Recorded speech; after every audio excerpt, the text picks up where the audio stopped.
بسم الله الرحمن الرحيم اقرأ باسم ربك الذي خلق আলহামদুলিল্লাহ, সম্মানিত উপস্থিতি, আমি জনাব মোহাম্মদ রাসেল ভাই প্রথম আমাকে এটা বললেন, তাও অল্প কিছুদিন আগে মাহে রমাদানের শুরুর দিক দিয়ে আমার বললেন যে ভাই আমরা তো একটা সংগঠনের সাথে জড়িত আছি, তা আপনি থাকবেন কিনা। তো আমি বললাম কি এটা, বললো ইসলামিক মানব কল্যাণ ফাউন্ডেশন আছে। তো আমাকে বললো ভাই এটা আমাদের অনেক পরিকল্পনা আছে, অনেক খেয়াল আছে, যেটা দিয়ে আমরা মানুষের উপকার করতে চাই, সব ধরনের মানুষের আমরা সহযোগিতা করতে চাই।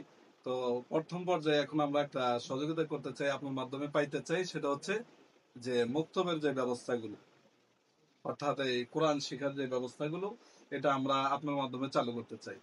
তো যখন আমার মাধ্যমে বললো তখন আমার একটু লোভ লাগলো।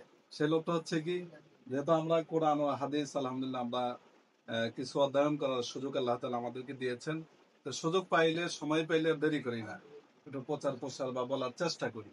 তো তখন আমি বললাম ঠিক আছে, তাহলে আমি জড়িত আছি। বললো যে তাহলে আপনার এখানেই প্রথম আমরা ফাউন্ডেশনের একটা মুক্তব চালু করতে চাই, এটার মাধ্যমে আমরা আরো 2টা নিব।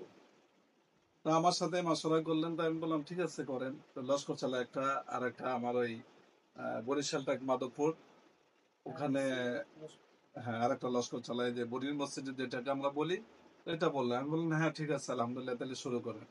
তো এইভাবে শুরু করা হয়েছে। আলহামদুলিল্লাহ আমরা এই প্রথম পর্যায়ে অনেক সাড়া পেয়েছি। মাহে রমাদান এই বছর থেকে যেহেতু চালু হয়েছে, আর এটা সবসময় থাকবে, তাই না? 12 মাস যদি চালু থাকে।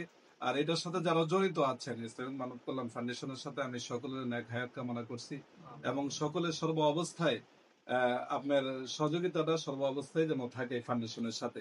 মাঝখানে যে ঝামেলাগুলো হয়েছে, এই ঝামেলাগুলোর কথা আমরা ভুলে যাই। আমরা চেষ্টা করবো যে যে কোনো কাজের ভিতরে যদি আঘাত না আসে, তাহলে ইমানের পরীক্ষা আসে না আমাদের। রাসূল সাল্লাল্লাহু আলাইহি সাল্লামের সময় ও সাহাবীদের উপর অনেক পরীক্ষা আসছে। পরীক্ষা আসার কারণে তারা রাসূল সাল্লাল্লাহু আলাইহি ওয়াসাল্লাম তাদেরকে বিভিন্ন পদবি দিয়ে এবং জান্নাতের সুসংবাদ দিয়ে অনেকে আল্লাহ রাসূল সাল্লাল্লাহু আলাইহি ওয়াসাল্লাম সুসংবাদিত করেছেন। তো এই জন্য আমরা এই কোরআনুল কারীমের যেহেতু খেদমত, এটা আমরা ইনশাল্লাহ করব। আমি যতটুকু সম্ভব আমি থাকবো এটার সাথে ইনশাল্লাহ।